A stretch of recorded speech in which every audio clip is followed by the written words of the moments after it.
안녕하세요. 결혼한 지 20년 된 40대 여성입니다. 지금도 제가 어쩌다 이런 일을 겪게 된 건가 싶은데, 이날이 때까지 제가 얼마나 대단한 업적을 이룬 것은 아니어도 남에게 피해주지 않고 최선을 다해서 열심히 살았거든요. 그런데 최근에 시부모님을 비롯한 시댁 식구들과 겪어야 했던 갈등은 제가 제대로 살아온 게 맞나 싶은 의문을 갖게 하네요. 정말이지, 생각하면 할수록 어이가 없다니까요? 남편하고는 처음 대학교에서 알게 된 사이예요. 다만 같은 전공은 아니었는데 어쩌다 보니 같은 교양 과목을 듣게 되면서 서로 안면을 트게 되었죠. 참고로 당시 저는 2학년이었고 남편은 막 복학한 저보다 4살 많은 선배였어요. 그래서 저는 남편이 남자로 보이고 안 보이고를 떠나 그냥 너무 불편했는데 남편은 아니었답니다. 자기 말로는 저한테서 빛이 나더라며 첫눈에 반했었다나요? 하지만 남편이 아무리 듣기 좋은 말을 해줘도 별로 개의치 않았어요. 사실 그때만 하더라도 저는 누구랑 연애를 하는 것에는 별 관심이 없었거든요. 그래서 남편이 사귀자고 할 때마다 이 핑계 저 핑계 대가며 번번이 거절했는데, 글쎄, 남편이 포기를 안 하는 거예요. 그리고 그게 1년 이상 지속되니까 나중에는 어이없기도 하고 웃기기도 하고, 얼마나 내가 좋으면 저 오빠가 저러나 싶더라니까요. 그래서 결국 알겠다고 했어요. 이제 와서 말이지만 솔직히 당시 제 속마음은 그래 사귀자는 거지 결혼하자는 것도 아닌데 사귀어보고 아니다 싶으면 차버리지 그런 생각도 있었거든요. 하지만 제 예상과는 달리 저희 두 사람의 연애는 8년이나 이어졌고 결국엔 부부의 연까지 맺게 되었네요.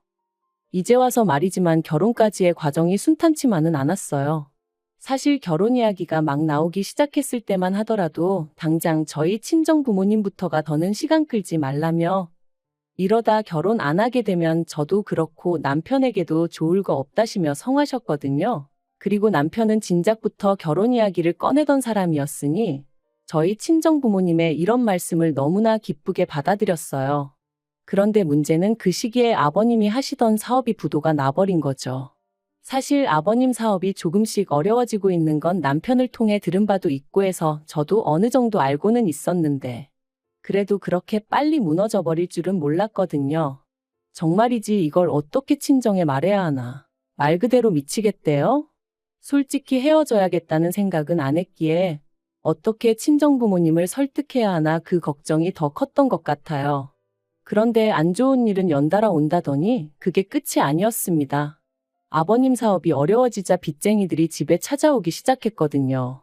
그리고 결국 어머님께서 그 사람들을 감당해내지 못하고 알아눕게 되시면서 시댁이 말 그대로 집안이 쑥대밭이 되어버렸죠. 그리고 이 상황을 알게 되신 저희 친정부모님께선 이런 마당의 결혼은 무슨 결혼이냐고 하루빨리 헤어지라 하시대요. 지금이야 친정부모님은 오로지 제 안위만을 걱정하여 하셨던 말씀이라는 걸 알아요. 하지만 당시에는 그런 친정부모님이 어찌나 매정하게 보이고 야속했는지 모릅니다. 게다가 남편한테는 또 얼마나 미안하던지요. 가뜩이나 힘든 상황에 놓인 남편에게 제가 큰 상처를 주는 것 같았거든요. 아무튼 결국 그런 친정부모님을 설득한답시고 제가 단식투쟁을 했어요. 정말 한심하죠. 지금도 그때를 생각하면 죄송한 마음뿐이에요. 그리고 결국 자식 이기는 부모 없다고 친정 부모님께서 저희 두 사람의 결혼을 허락해 주셨습니다. 저희가 결혼식을 올리던 즈음에는 시댁의 가세는 기울 대로 기운 상황이었고 그렇다 보니 결혼 비용의 80% 이상을 제가 부담해야 했어요. 저희 친정이라고 돈을 쌓아놓고 사는 것은 아니었지만 그래도 상황이 상황인 만큼 친정 부모님이 애를 많이 써주신 거죠. 서울 구석에 있는 아파트긴 했어도 저희들 시작하기엔 부족하지 않을 아파트도 하나 마련해 주셨고요. 그런데 결혼식까지 다 올리고 나서야 시부모님이 하시는 말씀이 가관이었습니다. 저희만 잘해놓고 살면 그만이냐며 친정에서 그 정도로 해줄 여유가 있으면 저라도 나서서 시부모님이 어렵게 생활하고 계시니 그쪽도 좀 마음을 써주시면 안 되겠냐 하고 한번 물어보지 그랬냐셨거든요. 어이가 없었죠. 차라리 이런 이야기를 결혼 전에 들었더라면 결혼 자체를 다시 생각해봤을지도 모를 만큼 충격도 컸어요. 결혼 전에 제가 몇 번 배웠던 시부모님은 이런 분들이 아니셨는데 돈이 뭐길래 사람을 이렇게 바꿔놓나 싶기도 했고 정말이지 별의별 생각이 다 들더라니까요. 그런데 그때 남편이 상식적으로 그게 말이 되냐? 왜 이렇게 뻔뻔하게 나오시냐며 시부모님한테 큰 소리로 따지고 들대요. 사실 저희 남편이 워낙 순한 사람인지라 어려서부터 시부모님한테 제대로 한번 대들어본 적도 없댔는데 그런 모습을 보니 그 와중에 믿고 살아도 되겠다는 생각이 들더라고요. 아무튼 이후로도 이따금씩 시부모님과의 부딪히는 일이 있긴 했지만 그거야 어느 집에서나 있을 수 있는 일이다 생각하고 넘겼어요. 웬만하면 가슴에 쌓아두지 않고 살려고 했고 아니다 싶은 건 확실히 짚고 넘어가기도 했고요. 그리고 그렇게 지내다 보니까 어느 순간부턴 시부모님도 더는 억지 쓰는 일이 없으셨고 저도 어느 정도는 제 입장을 내세울 수 있는 그 정도의 사이가 되대요. 그러다 저희가 결혼한 지 6년 차가 되던 무렵이었습니다. 제가 육아 때문에 쉬다가 복직한 지 얼마 되지 않았을 때기도 했고요. 좀처럼 동네 분들하고 어울리는 일이 없으셨던 어머님이셨는데 하루는 당신도 꽃구경이 가고 싶으시다며 동네 분들과 나들이를 다녀오시겠다는 거예요. 그래서 저는 잘 생각하셨다고 다녀오시라 했지요. 그런데 며칠 뒤 평소처럼 직장에서 일을 하고 있는데 어머님이 크게 넘어지셨다는 연락을 받았습니다. 놀라서 한달음에 병원으로 쫓아가니 끙끙 앓고 계신 어머님이 누워 계시대요. 어쩌다 넘어지셨냐니까 다른 사람들 걸음이 어찌나 빠르던지 그거 쫓아가다가 넘어지셨다는데 얼마나 속상했는지 몰라요. 그리고 의사가 하는 말이 원래도 관절이 안 좋으셨던 것 같다면서 이참에 수술을 받으시는 게 좋겠다더군요. 어머님도 수술만 받으면 날아다닐 듯 걸어다닐 수 있을 거라 생각하신 건지 받고 싶어 하시는 눈치셨고요. 그래서 제가 신우들에게 상의차 연락을 했는데 신우 둘 다 하는 말이 보험도 없는 양반, 무슨 돈으로 수술을 시키냐입니다. 그러면서 노인네가 무슨 나들이는 나들이냐고 그걸 가라고 부추긴 제가 문제라는 식으로 몰아가는데 어이가 없었죠. 자기들은 어머님 모시고 어디 한번 가지도 않았으면서 제가 다 화가 나더라니까요. 그래서 돈 문제면 신경 쓰지 말라고 했어요. 사실 제가 저희 친정부모님 보험 들면서 시부모님 것도 들어놓고 있었거든요. 보험비야 그거 얼마 되지도 않았고 말한다고 신우들이 줄 것 같지도 않아서 그냥 제가 내고 있었고요. 한편 관절 수술을 받으신 이후로 어머님은 계단을 오르내리기를 무척 꺼려 하셨어요. 사시는 곳이 엘리베이터가 없는 빌라다 보니 외출을 하시려면 계단은 피할 수가 없었는데 말이죠. 병원에서도 재활을 위해서라도 계단으로 다니시는 게 좋다고 했지만 적응되기까지는 어쨌든 시간이 필요하기도 했고 그리고 그런 어머님도 어머님이지만 남편이 그런 어머님이 안쓰러워 안절부절 못하는 걸 보니까 제 마음이 너무 안 좋더라고요. 그래서 제가 결단을 내렸습니다. 그건 바로 시부모님을 아파트로 이사를 시켜드리는 일이었죠. 사실 시집 올 때 결혼 미천을 친정부모님이 대주시기도 했지만 그런 와중에 여자도 비상금으로 얼마는 들고 있어야 한다며 친정어머니가 따로 챙겨주신 돈이 있었어요. 그래서 그걸로 제가 주식을 좀 했는데 거기서 생각보다 수익이 좀 났었거든요. 그래서 그 돈에 남편과 제가 같이 모은 적금 그리고 시부모님이 당시 살고 계신 빌라의 보증금 전부 다 싹싹 끌어모으고 그래도 부족한 건 대출받으면 어떻게든 되지 않을까 싶더라고요. 그래서 남편에게 이야기를 꺼내니 남편이 어쩔 줄 몰라 하대요. 고맙다 하면서도 미안하다 그러고 미안하다 하면서도 몇 번이나 고맙다 하고 제 성격이 원래 마음먹은 건 빨리빨리 해치우는 편이다 보니 마음먹은 그날부터 열심히 발품눈품을 팔았습니다. 그래서 덕분에 세대수가 많지 않고 금매로 나온 아파트 하나를 찾긴 했는데 계약 직전에 대출을 조금이라도 줄여볼까 싶은 생각에 신우들에게 연락을 했어요. 아무리 그래도 자기들 부모님 모실 아파트를 마련하자고 하는 건데 얼마라도 보태겠지 싶은 기대도 솔직히 있었고요. 그런데 신우들 하는 말이 남편과 저희 둘이 낸 아이디어 아니냐며 그러니까 저희 둘이 알아서 하라대요.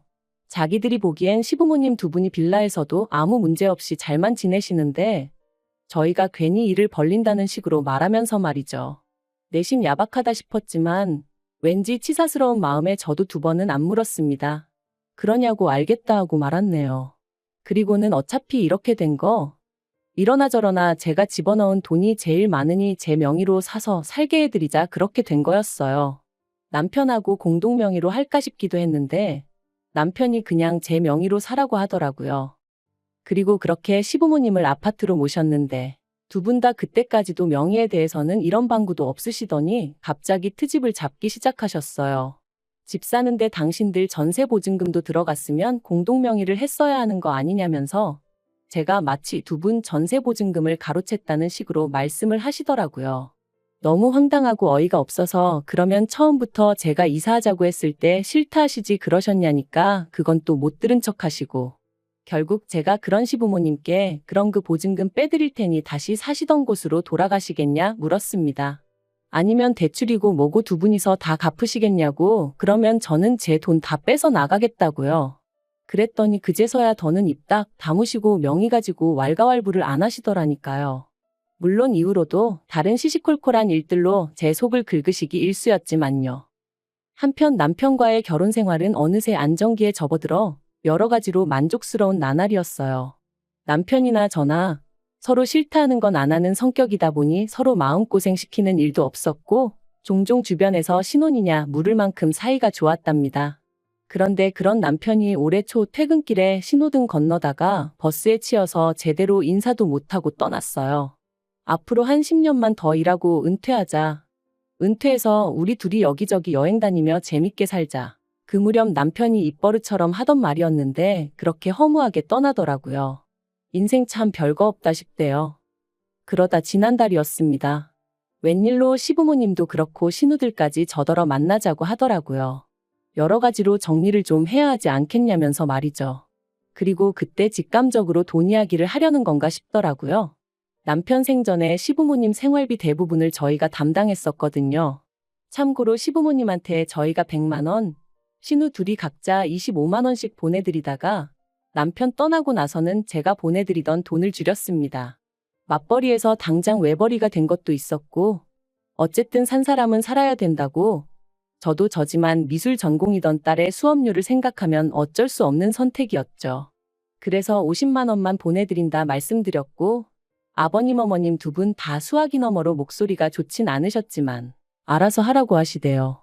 그리고 솔직히 그 당시 저에게는 두 분 기분을 헤아려 드릴 만한 여력이 없기도 했고요. 아무튼 그렇게 약속 당일 시댁에 다 같이 모였는데 큰 신우가 먼저 저에게 할 이야기가 있다고 하더니 생각지도 못한 아파트 명의 이야기를 꺼냈습니다. 그리고 이어지는 말이 얼마나 어이가 없었는지 몰라요. 한다는 소리가 아들 잃은 부모 마음이 오죽하겠냐 하더니 아버님 어머님 두 분 다 너무나 외롭고 헛헛해 하신다면서 이참에 두 분 살고 계신 제 아파트 명의를 두 분 명의로 바꿔드리면 안 되겠냐는 거예요. 그러면 하다못해 아들이 당신들한테 집이라도 해주고 떠났다 뭐 이런 위로를 받으실 수 있지 않겠냐면서 말이죠. 그리고 저는 그런 말도 안 되는 소리를 듣고만 있을 수는 없더라고요. 그래서 제가 비록 대출을 남편하고 같이 갚긴 했지만 그래도 제 명의인 아파트인데 명의를 바꿔드린다고 아버님 어머님이 위로를 받으신다니 뭔가 좀 말이 안 되는 것 같다고 싫다고 했네요. 그랬더니 그렇게 안 해주면 제가 언제든 두 분을 내쫓을 수도 있는 거 아니냐며 시부모님이 불안해서 어떻게 사시겠냐고 뭔가 믿고 의지할 만한 그런 게 있어야 할 거 아니냐대요. 그리고는 한다는 말이 걱정 말라며 시부모님 돌아가시고 나면 그 아파트는 다시 저에게 오게 해주겠다는데 솔직히 그 말을 어떻게 믿나요? 막말로 제 손 떠나고 나면 끝이잖아요. 그래서 그래도 싫다. 왜 일을 복잡하게 만들어야 하냐 하고는 거절했습니다. 그랬더니 신우 둘 다 우리 가족을 못 믿는 거냐며 길길이 날뛰는데 못 믿는 건 오히려 시부모님이나 신우들 아니냐 했네요. 제가 재혼이라도 할까봐 걱정되니까 제 아파트라도 어떻게든 가져가려고 그러는 거 아니냐고요. 그러자 신우가 시부모님 재산도 제가 다 가져갔지만 그래도 자기들은 아무 말도 안 했었다면서. 그런데 저는 그 말을 들으니까 우라가 치밀더라고요. 막말로 그 얼마 되지도 않는 전세보증금 진작에 내드리고 세입자를 받았으면 아니 아예 팔아버렸으면 1억은 우습게 남겨먹었을 텐데 말이죠. 아무튼 어쨌든 제 딴에는 어떻게든 시부모님을 좀 더 편하게 계시게 할 생각이었는데 신우한테 그런 소리를 듣고 앉아있으니 내가 무슨 쓸데없는 짓거리를 했는가 싶었습니다. 그래서 마지막으로 대화를 나누고 2주 만에 시부모님한테 이사하실 집 알아보시라 했어요. 지금 살고 계신 아파트 사는데 보태셨던 두 분의 보증금도 제가 10원 하나 안 빼먹고 고스란히 돌려드릴 거니 그 돈에 맞춰서 이사하시라고 했죠. 그랬더니 이제 난리가 났어요. 신우들도 저더러 아무리 자기들 오빠가 죽었어도 그렇지 하루아침에 이렇게 나올 수가 있냐면서. 그런데 제가 느낀 건 남편 죽고 나서 오히려 저를 가족이 아니라고 선포한 건 시부모님과 신우들이었거든요. 하지만 더 황당한 건 그런 와중에 시부모님이 저를 상대로 생활비를 가지고 흥정을 하려 하셨다는 거예요. 이사를 갈 때 가더라도 생활비는 예전처럼 100만 원씩 보내라고, 그러지 않으면 하늘에 있는 당신들 아들이, 그러니까 저희 남편이 저를 용서치 않을 거라나요? 그리고 저도 이때는 눈에 뵈는 게 없었어요. 그래서 남편 죽고 며느리가 시부모 생활비 챙겼다는 얘기는 들어본 적이 없다고, 생활비도 이제 못 드린다 그러니 연락하지 마시라 그렇게 내질러 버렸죠. 그리고 이후로 변호사를 만났는데 변호사 말이 저더러 신경 쓸 거 하나 없답니다. 여러 가지 조건을 살펴봐도 제 명의로 된 아파트고 명의자인 제가 그럴 의사가 없는 한 시부모님이 제 아파트를 가로채는 건 가당치도 않은 일이라면서 말해요. 그리고 저희 딸도 이젠 제가 자기 할머니나 고모들한테 어지간히 시달리는 걸 눈치챘던 건지 자긴 상관없으니 엄마 하고 싶은 대로 해 그러더라고요.